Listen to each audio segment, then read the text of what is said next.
नमस्कार, हिमाचल अभी देख रहे हैं आप। मैं हूं आपके साथ अवंतिका खत्री। हिमाचल में मतदान के बाद सियासी गलियारों में अब मंथन संभावनाओं पर शुरू हो गया है। मतदान का ट्रेंड किन सीटों पर कितना असर डाल सकता है, नेता इस बात को लेकर चिंता में डूबे हैं। प्रदेश में मतदान के आंकड़ों पर नजर डालें तो इसमें ज्यादा अंतर नहीं है।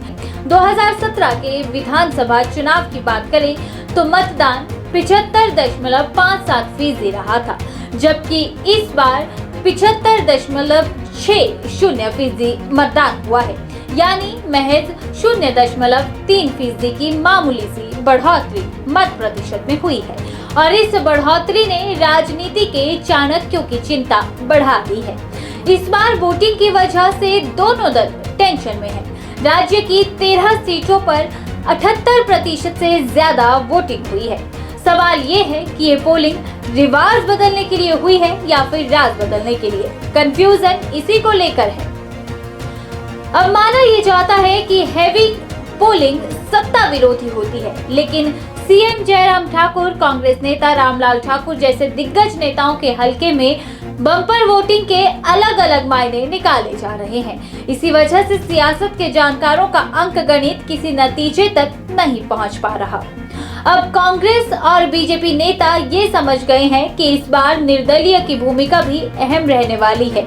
इनमें ठियोग, चौपाल, नालागढ़, आनी, हमीरपुर, सुलह, किन्नौर प्रमुख हैं। इस तरह अर्की, बड़सर, करसोग, सुंदरनगर, पच्छाद, मंडी, बिलासपुर, बंजार, चंबा, फतेहपुर में भी कांग्रेस बीजेपी के बागियों ने मुकाबले को रोचक बना रखा है। जनता ने इनमें से किस बागी को जनादेश दिया है, ये केवल 8 दिसंबर को ही मालूम होगा। अब सबसे पहले बात करते हैं कांगड़ा की फतेहपुर सीट को लेकर, जिसके बारे में देश भर में चर्चा हुई। यहाँ पर पूर्व सांसद कृपाल परमार बीजेपी से बागी हैं, जिन्हें पीएम मोदी ने भी फोन किया था। इनके मैदान में उतरने से बीजेपी प्रत्याशी राकेश पठानिया को पहली चुनौती अपने ही घर से मिली है। फतेहपुर में कृपाल परमार, राकेश पठानिया, कांग्रेस के सिटिंग एमएलए भवानी सिंह पठानिया और आम आदमी पार्टी के डॉक्टर राजन सुशांत के बीच टक्कर मानी जा रही है। कांग्रेस बीजेपी प्रत्याशियों को छोड़कर अगर कोई चुनाव जीतता है तो फतेहपुर भी सरकार बनाने में अहम भूमिका निभाएगा।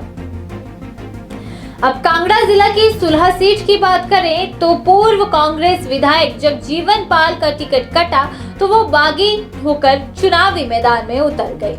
यहाँ कांग्रेस ने जगदीश सिपहिया, बीजेपी के विपिन सिंह परमार और निर्दलीय जगजीवन पाल के बीच त्रिकोणीय मुकाबला माना जा रहा है।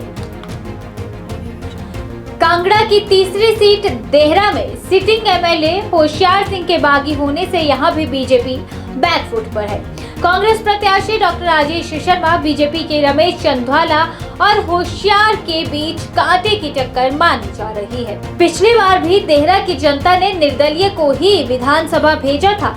इस पर भी संभावनाओं से इनकार नहीं किया जा सकता। अब बात शिमला जिला की करें तो ठियोग में कांग्रेस के कुलदीप राठौर, माकपा के राकेश सिंघा और निर्दलीय इंदु वर्मा के बीच कांटे की टक्कर मानी जा रही है। यहाँ से अगर तीसरा चुनाव जीतता है तो वो टेंशन देने वाला होगा। सीपीआईएम के राकेश सिंघा चुनाव जीतते हैं तो इससे कांग्रेस को ज्यादा नुकसान नहीं माना जा रहा, लेकिन निर्दलीय इंदु जीतती हैं तो ये दोनों के लिए टेंशन देने वाला होगा, खासकर कांग्रेस के लिए, क्योंकि पहले उन्हें पार्टी में ज्वाइन करवाया गया और बाद में उन्हें टिकट नहीं दिया गया, जिसके बाद वो बागी हो गई। चौपाल की बात करें तो 2 बार कांग्रेस विधायक रहे डॉक्टर सुभाष मंगलेट पर सबकी नजरें रहेंगी। यहाँ बीजेपी के sitting MLA Balbir Verma, doctor मंगलेट और कांग्रेस के रजनीश किमटा में मुकाबले के आसार। जानकार मंगलेट को बेहतर स्थिति में बताते हैं। मंगलेट कांग्रेस से खार खाए हुए हैं। उनके चुनाव प्रचार की रणनीति के पीछे बीजेपी में शामिल हुए एक पूर्व कांग्रेस नेता का भी बड़ा हाथ माना जा रहा है। अबानी सीट पर कांग्रेस के बागी परसराम ने मुकाबले को रोचक बना दिया है। माना जा रहा है कि हॉली लॉज से नजदीकियां नहीं होने की वजह से ही उन्हें टिकट नहीं मिल पाया, लेकिन उन्होंने चुनाव को रोचक जरूर बना दिया है। यहाँ पर बीजेपी के सिटिंग एमएलए किशोरी लाल भी बागी होकर चुनाव लड़ रहे हैं। इन दोनों बागियों का कांग्रेस और बीजेपी से सीधे सीधे मुकाबला माना जा रहा है और दोनों बागी सशक्त भी बताए जा रहे हैं। अगर अब इनमें से कोई चुनाव जीतता है तो सरकार बनाने में बड़ी भूमिका रहने वाली है।